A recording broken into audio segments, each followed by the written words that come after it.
চলুন আমরা আজ দেখি ডিমের একটা নতুন রেসিপি। বাড়িতে তো অনেক রকমই ডিমের রেসিপি করে খেয়ে দেখেছেন। আজকে এই রেসিপিটা, হ্যালো এভরিওয়ান, আশা করি আপনারা সকলে ভালো আছেন। আজকের রেসিপি হলো ডিম পাতুরি।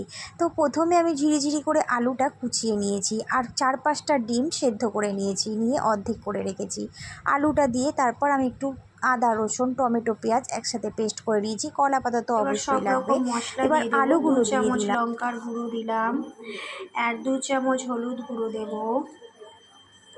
পরিমাণ মতো নুন দেবে, 2 চামচ নুন দিলাম আমি। একসঙ্গে আদা রসুন টমেটো পেস্ট করে রেখেছি, দিয়ে দিলাম পরিমাণ মতো, যতটা তোমার প্রয়োজন হবে। ম্যারিনেট করে নেব। দেখো আমরা সব কিছু একসাথে ম্যারিনেট করে নিচ্ছি।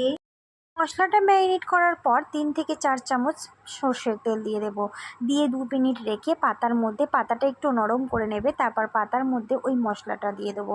সেদ্ধ করে ডিমগুলো ছাড়িয়ে আমি আধখানা করে নিয়েছি, নিয়ে এবার ওর মধ্যে দিলাম। সাজিয়ে দেবো। দিয়ে ওভেনে দিয়ে দেখো 10 থেকে কড়াটা এবার 15 মিনিট বসিয়ে দিয়েছি, এই চাপা যে দিয়ে নিচে দম আমার করে নেব পাতুরি সিম করে বসিয়ে রেখে। দিয়েছি। তারপর আমার এক পিঠ 20 রেডি হয়ে গেল আজকের ডিম পাতুরি।